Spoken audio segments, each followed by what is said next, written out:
December 14th, 1988. The headline in that day's newspaper was just 3 words, so efficient in the facts, it was almost cruel.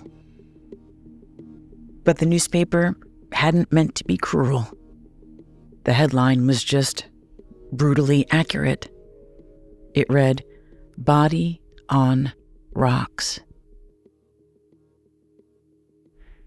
The rest of the article, well, it was really more of a blurb.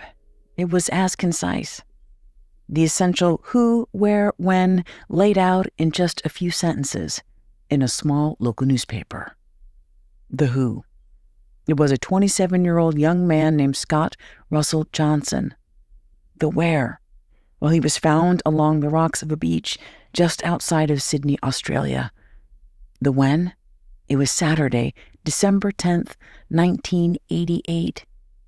Well, that was when his body was found, though the article noted police believed he'd been dead for several days. And the last line of this article was reassuring, if vague. The police said there were no suspicious circumstances around this death. But there were 2 key things missing, at least in the minds of those who loved Scott Johnson: the how and the what. How did Scott Johnson end up dead on those rocks in the first place? And what were the circumstances that led him there?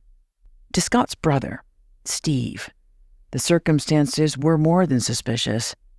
Suspicions that would only grow the more Steve would learn about his brother's death. A 3-word headline that would trigger a 30-year-long search that spanned 2 continents, led to 3 investigations with countless twists and turns, all of it swirling around one maddening mystery. What happened? What really happened to Scott Johnson? We'll get to this complicated and controversial case in tonight's episode of Dead Sleep, True Crime for Bedtime. I'm Nancy Miller, the creator of the podcast, and this is part 1 of 2 episodes. I made Dead Sleep for people just like me. People who like a mindful mystery just before bedtime, minus graphic violence, screeching 911 calls, and of course, no loud, obnoxious ads blasting us awake. Dead Sleep is proudly listener-supported and ad-free. I make this show largely by myself, and your support affords me more time and resources to make this podcast the best it can be.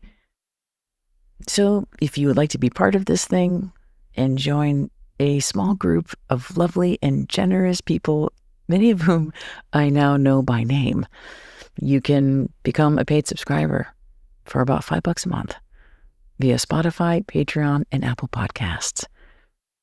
And if you are not sure you are ready to commit, that's fine. Please enjoy a free month on Apple Podcasts and a free 7-day trial on Patreon. And note, while there is no graphic depictions of violence, we will be covering the topic of suicide. So as we settle in for tonight, please allow me a few minutes to set up this episode. A little less than a year ago, a Patreon subscriber named Emily D. sent me a link to a story she was hoping I could cover on the podcast. In this case, would go on to be a pretty high-profile saga that was recently the subject of a documentary on Hulu. And it's the story of the mysterious death of a young woman named Ellen Greenberg. Now, if you follow true crime, you know this case.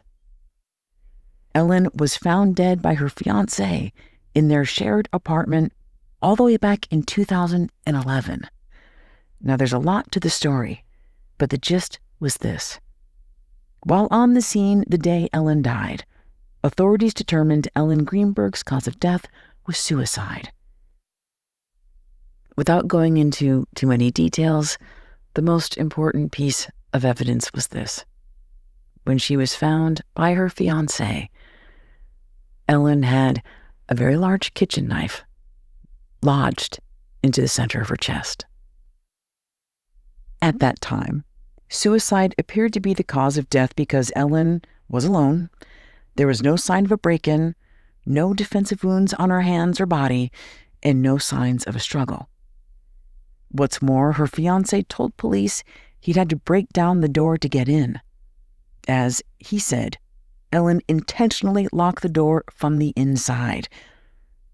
But soon after, a closer look at her body revealed Ellen didn't just have one serious and grievous injury. There was evidence of around 20 stab wounds, including areas of Ellen's body that would be difficult, or at least unlikely, for her to reach. This included knife cuts on the back of her neck, and the cause of death was changed to homicide. And then after that, another change. It seemed almost as quickly as it was determined a homicide, her cause of death was reverted back to suicide. Case closed. As you might expect, Ellen's parents felt otherwise. Not only did they refuse to believe that their daughter killed herself, they believed Ellen was murdered. What exactly happened, they didn't know, but of course they were desperate to find out. And they've spent the last 15 years or so trying to get her case reopened, reinvestigated. And a crucial part of making that happen is the changing of that death certificate from suicide to unknown. With her death currently listed as a suicide, there's not much that can be done. Ellen's parents believe if they could just get someone to investigate this case, they would see that their daughter did not take her own life. And there are a fair number of people who agree with them, including the television personality Nancy Grace, who wrote an impassioned treatise on Ellen Greenberg's case, demanding justice. And what does justice mean? In the eyes of Ellen's parents, it starts with the truth. They say they just want to know what really happened. But the authorities in Philadelphia, where this incident took place, they maintain that they know what happened. As recently as October of 2025, on the heels of the release of that documentary, the medical examiner in Philadelphia maintains that while unusual, the evidence points to suicide. And though this goes unspoken, the suggestion is that Ellen's parents are in denial, and that this vehement insistence that her death was a murder is just part of protracted grief. But Ellen's parents swear they're not giving up. This is their mission, and they won't stop until they run out of money or time. And now, in their 70s, they're spending what should have been their golden years chasing shadows. So the details around that case reminded me of another one, with a crucial difference. A case where someone actually did have the time and resources to dive into the investigation of a loved one's sudden, inexplicable death. But where do you start to solve a murder that police say never happened? Tonight's episode is drawn from two crucial and at times conflicting sources. That's Steve Johnson, Scott's brother. That's his book that tracks his experience with this saga, and a recent, deeply reported article by a journalist named Aaron Orbe, published in The New Yorker on October 13th, 2025. I will link to both of those sources in the show notes for you to go deeper into the story. This is the bedtime version, transformed for nighttime listening. And so we will start this story by traveling down and back. Down, down, down to Australia. A place called Manly Beach. A 10-minute drive away from Sydney. And we'll also head back in time. Further back than the 1980s when this incident took place. All the way back, almost exactly 200 years. Back to 1788, when a group of British officers traversed this pocket of the Tasman Sea in their boat. And from a distance, along the shore, they saw a group of men who they'd soon discover were members of an indigenous clan called the Mai tribe. These Aboriginal Australians noticed the captain and his crew on that boat. And with that came the possibility of a violent confrontation. Instead, the captain watched in surprise and with growing admiration when the men on the shore waded into the water, unarmed and completely unafraid, examining the boat and its British passengers with curiosity and confidence. Each of these men exuding a sense of calm and conveying peace. This behavior, in the eyes of the captain on that boat, it could be summed up with one word: manly. This, in the mind of the captain, was how a man should act. And in honor of that encounter, the captain would refer to that spot as Manly Cove. Over time, it would grow into a town called Manly, a place known for its unspoiled coastline and a destination for surfers all over the world. 2 centuries later, in the winter of 1988, somewhere in those churning waters was the body of another man. A man who was also long admired for his quiet confidence, his elegant bearing, his brilliant mind, his beautiful soul. A peaceful person who never hurt anyone or anything, never threw a punch, a strict vegetarian who wouldn't even touch a piece of meat.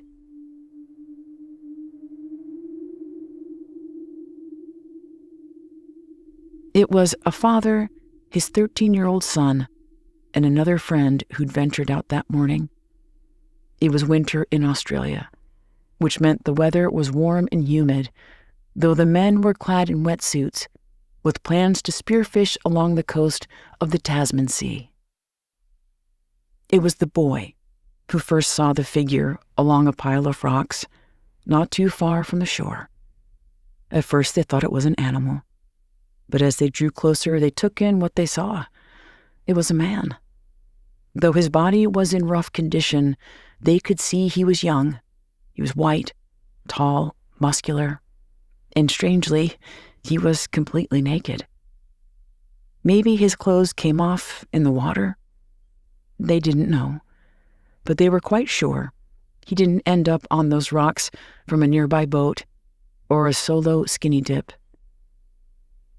A single, slow glance upwards towards the top of the area's infamous cliffs told at least part of the story. Those cliffs loomed over that part of the harbor for 7 miles and stood an imposing 14 stories high. Judging by the severity of the man's injuries, no doubt this man fell from the top of those cliffs. Whether he jumped or was pushed, well, they were just some guys fishing. They weren't the cops. But one of the men, he later remarked that he knew right away it was suicide, because this man was obviously young and strong, and if someone had tried to hurt him up on those cliffs, well, this man was confident that he would have defended himself. He would have fought back. He wouldn't have gone over. Soon, the local Manly police arrived. One group went to the man in the water. The other group scrambled to the top of the cliff. As a helicopter arrived to take the deceased to a nearby hospital, the cops made their way up the rugged terrain to get to the top of the cliffs, which turned out to be off the beaten path and difficult to reach. Once at the top, the police surveyed the area, and well, in their minds, the pieces quickly snapped together. At first, it was about what wasn't there. There were no signs of foul play, no bloodstains, no torn clothing or tossed weapon. The gravel along that area appeared relatively undisturbed.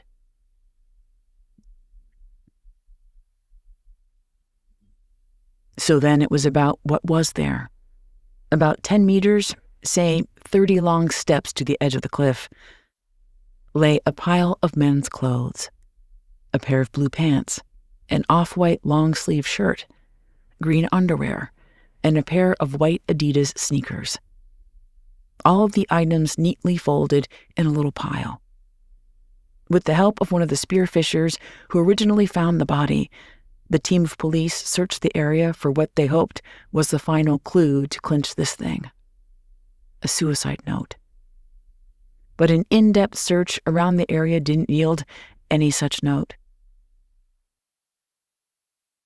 Police officers scooped up the pile of clothes and brought them down to the parking lot, spreading out the items to be photographed, making a list of his personal effects: a felt-tip pen, a digital watch, a comb, a one-way bus ticket stub, a $10 bill folded and tucked into his shirt pocket, and a student ID from a local university. His name was Scott Johnson. He was 27 years old. Scott Johnson had the fragile handsomeness of River Phoenix, the brilliant mind of Alan Turing. And like both men, it appeared Scott also suffered a tragic death. The police determined the cause was likely suicide, because these cliffs, well, they'd seen it before. Because they'd seen his kind before. As one cop would callously put it to Scott's brother Steve when he asked what happened. The cop said he hated to say it, mate, but his brother probably jumped. Because that's what they did. The cop said, the homosexuals. He did know his brother was a homosexual, didn't he? Did Steve know his brother Scott was gay? What in the Vegemite was he talking about? Of course, mate. He knew his little brother was gay. And Steve was one of the first people he came out to back in 1984. There was nothing Steve didn't know about his little brother Scott.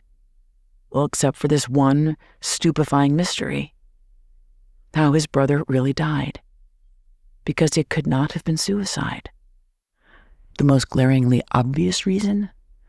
The statistical improbability that someone would take off their clothes before taking their own lives. What Steve envisioned, perhaps, was maybe his brother was nude sunbathing and accidentally fell off the cliff. But apparently the structure of that cliff, it had a barrier. It wasn't easy to actually fall off of. If one were to fall from that cliff, they would either have to have been pushed or jumped. But what did any of that have to do with Scott being gay? It would turn out that this place, depending on who you asked, was a gay cruising spot. A secluded area that was difficult to get to, where men could go and have encounters. Okay, fair enough. Throughout most of Australia's history at that time, homosexuality was criminalized. There were gay bars, but there weren't a lot of places where men could get together and feel comfortable and safe. And, according to some, this heavily wooded area along these cliffs was one of those places. Since the police saw no evidence of violence or foul play, they deduced that the scenario might have gone something like this. That maybe Scott had an encounter with a man, which was why he was naked with his clothes neatly folded. And then afterwards, according to police, was so overwhelmed with despair or shame, he decided to kill himself. They said they'd seen it before. But Steve assured them, not Scott. He would not have done that. He was not ashamed of who he was. He wasn't an activist necessarily, but he felt comfortable with himself. Steve knew that. These Australians, they had it all wrong. Ever since Steve landed in Sydney, just days after the discovery of his brother's body on those rocks, nothing the police said made sense. It was like everything they stated as fact was the exact opposite of what Steve believed to be true. Where they saw suicide, Steve saw something else. An accident or a crime. It's like he flew 15 hours only to end up in this other world. Like a living, breathing Coriolis effect. You might remember the Coriolis effect from school. The Coriolis effect was named after a late 19th century French mathematician who determined that objects moving on the Earth's surface appear to follow a curved path because of the rotation of the planet. Because planet Earth is like a giant and beautiful spinning marble. And because of the Coriolis effect, those two hemispheres behave differently. Points closer to the equator, like say Kenya and Ecuador, move at a different pace than points closer to the North and South poles. Closer to the equator is faster. Farther from the equator is slower. The difference in speed wouldn't be noticed by us living day to day here on Earth. But we can notice it when there's a big, terrible storm. Because the Coriolis effect influences wind patterns, bending some winds to move west, that's to the left, versus moving east, that would be to the right. And the effect is large-scale meteorological events, like a hurricane or a tornado, depending on where you are, move in opposite directions. In the southern hemisphere, like Australia, a hurricane's winds will rotate right, that's clockwise. Meanwhile, in the US, a hurricane would move left, that's counterclockwise. They even have different names for the same thing. In the US, a hurricane is a hurricane. In Australia, that hurricane is called a cyclone. Back in Sydney, what this meant was between Steve and the police, they saw the same scene, two completely different ways. And from the very beginning, Steve and Australian authorities, they wanted to move in opposite directions. Steve wanted some criminal investigation, and he was dismayed to discover that they hadn't treated the area like a crime scene. For instance, remember the folded clothes? Well, no one thought to take a picture of those clothes while they were still folded. Instead, they removed the clothes and they photographed the items one by one in the parking lot, essentially destroying crucial evidence that might have helped inform the case. They contaminated the area. They didn't collect any fingerprints or any soil samples, didn't canvass for witnesses. Within 24 hours, they had determined the case was NFA, which was short for no further action. Steve struggled to believe his brother killed himself. He'd just seen him over the summer when Scott visited Steve and Steve's pregnant wife, Rosemarie, in Cambridge, Massachusetts. Scott was just about to finish his PhD in mathematics, and his work was on the verge of being published. He had big plans to move back to the States with his longtime partner, Michael. And after 4 years together, Scott said his relationship with Michael was going strong. Michael was the whole reason Scott lived in Australia. And in 1986, Scott was even granted a visa as part of a special arrangement for gay couples because at that time, same-sex marriage was illegal. Steve knew the two lived together in a quiet town a good distance from Sydney. And Scott sometimes stayed the night with his boyfriend's parents whenever he came to Sydney to visit one of his advisors as part of his PhD program. It was Scott's partner, Michael, who'd called Steve to tell him the terrible news. Steve assumed Michael would have answers about what happened to Scott better than anyone. So he was surprised when Michael, like everyone else in this crazy country, also behaved strangely. When Michael picked up Steve at the airport, he was acting cagey. For starters, Steve learned Michael told the police he and Scott were just close friends. He didn't say anything about their romantic relationship. Steve secretly wondered, why was Michael distancing himself from Scott? And despite Michael swearing he hadn't noticed any change in his boyfriend's behavior, at least to Steve, Michael seemed far too willing to accept the police's determination that the cause of death was likely suicide. And Michael seemed unable or unwilling to answer the most basic questions. What was Scott like the week that he died? Michael admitted he didn't know, because it just so happened that Michael had been out of town. He also said he knew nothing about this gay cruising spot. That wasn't his scene, he said.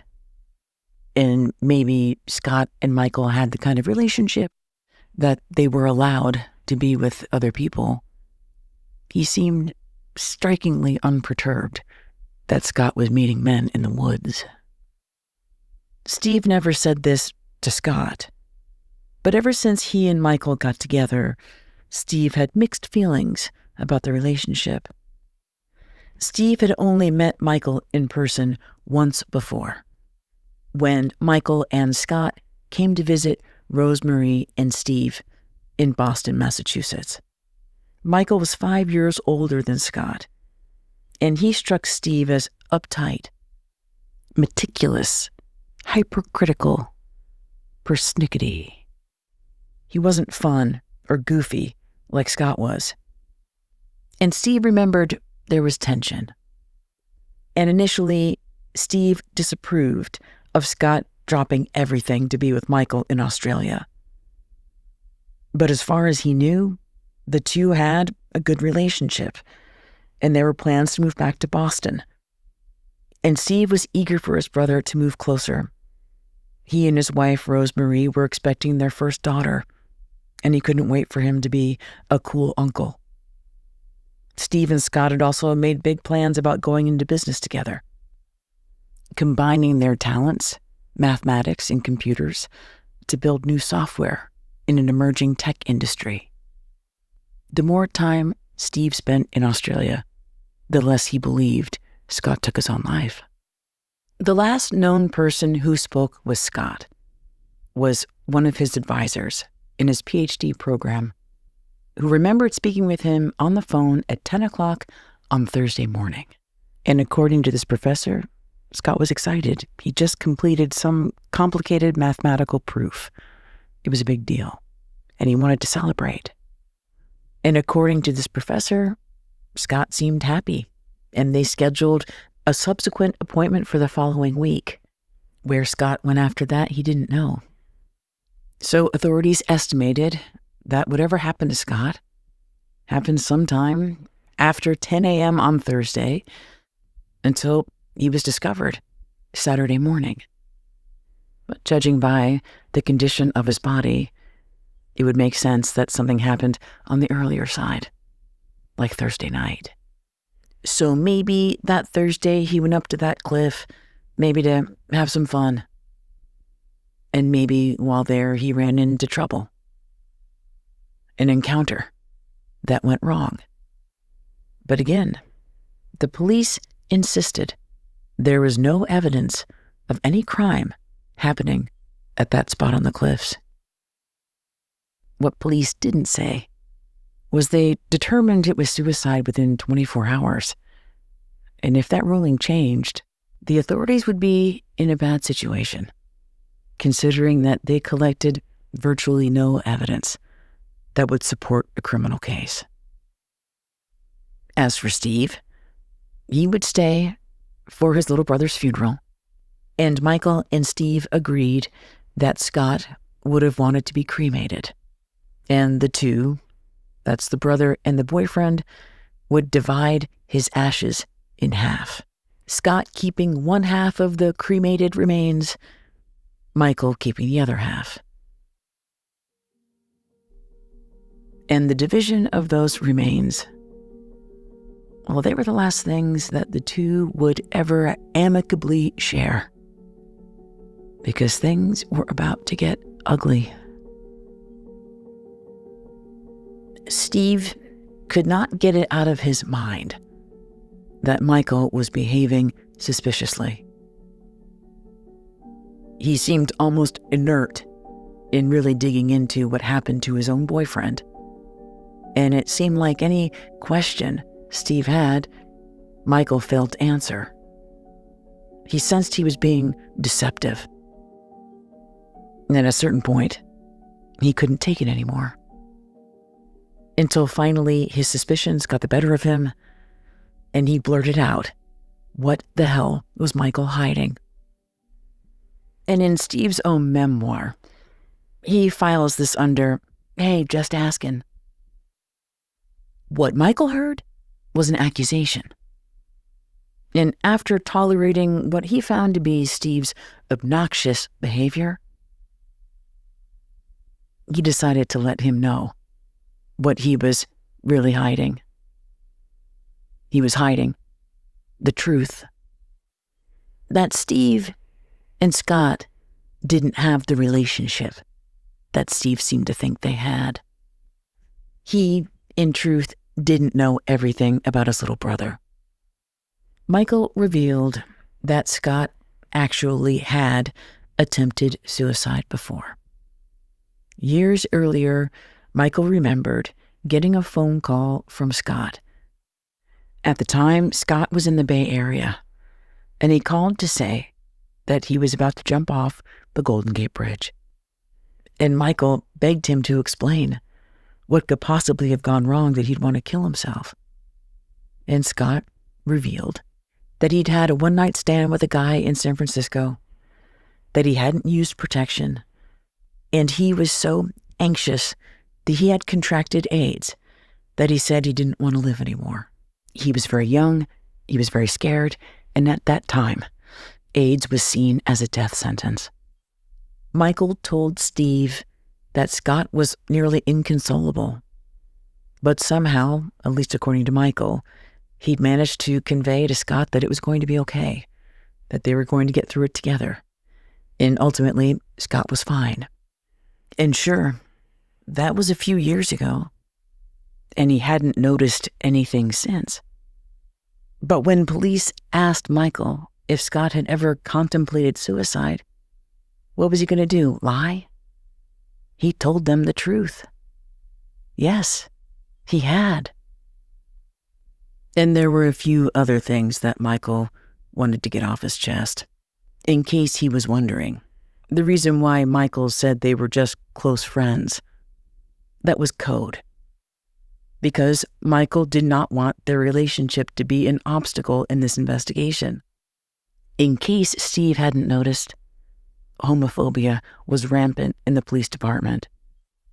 And speaking of homophobia, Michael had one more thing to tell Steve.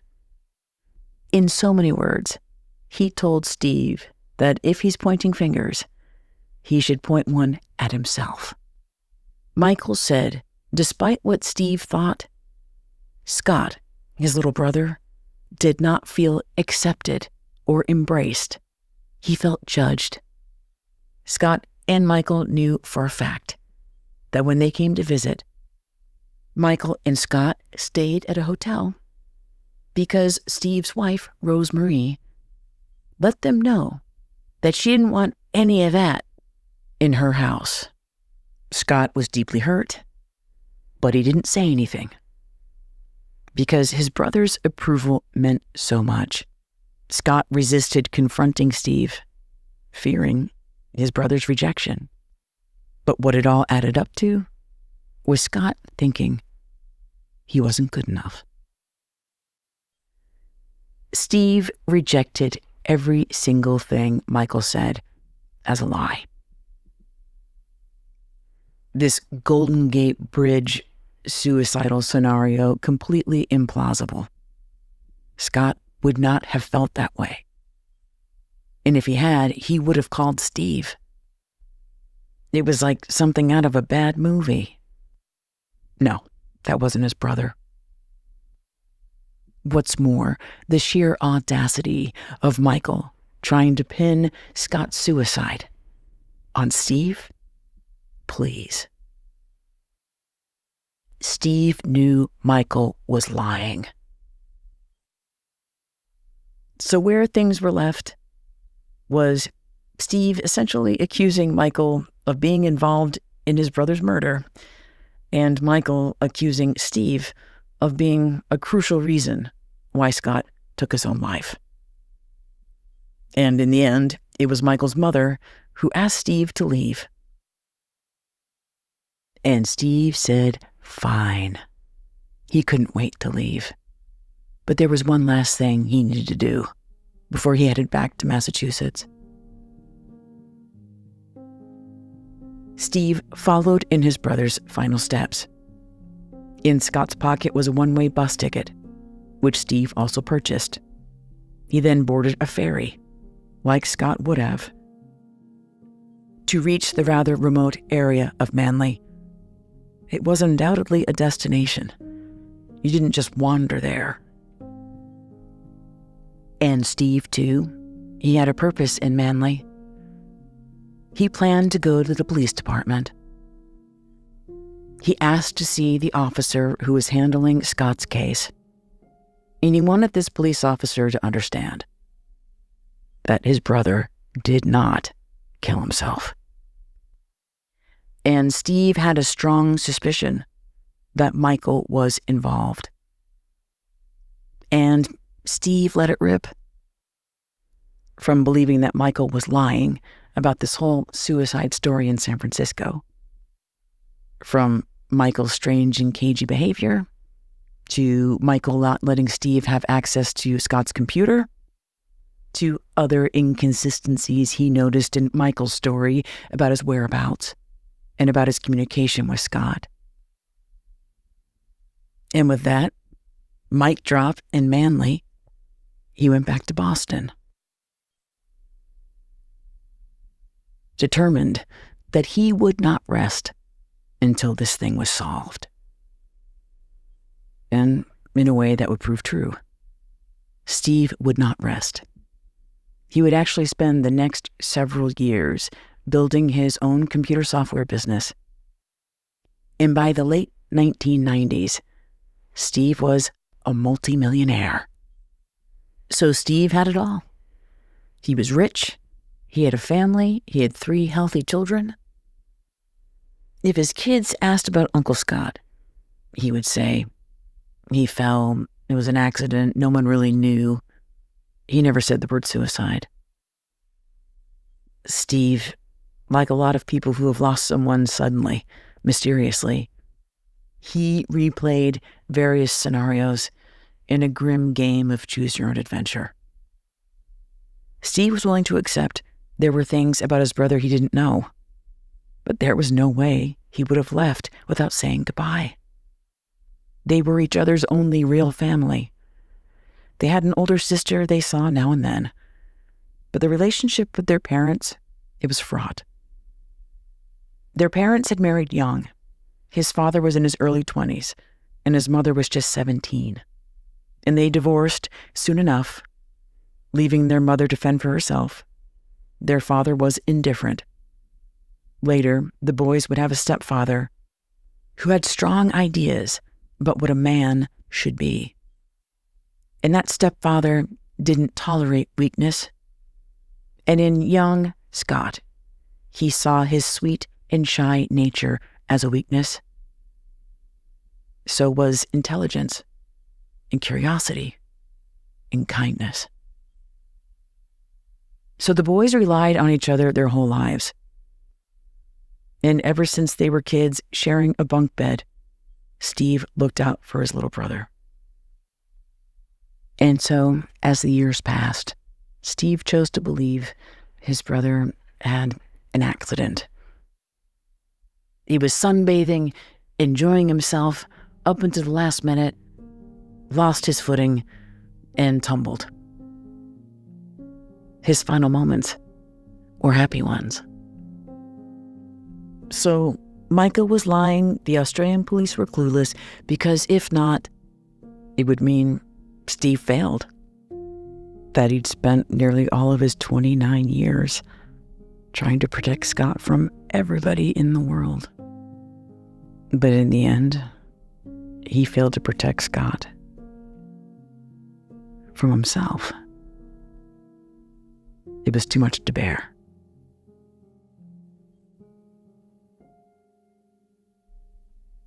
Steve would later swear that in 2005 he was ready to let this all go. That he would let this terrible mystery live inside the darkest space of his mind palace. And then came the envelope. The one that arrived in the mail. The one with the unexpected name and return address. A letter from Michael. Steve had no idea what to expect. But when he opened up that envelope and saw what was inside, oh my God, it changed everything.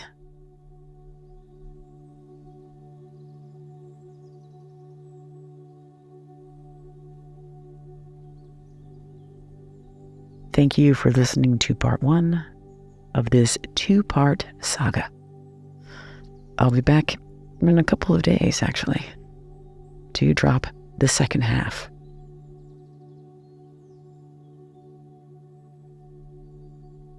Until then, nighty-night.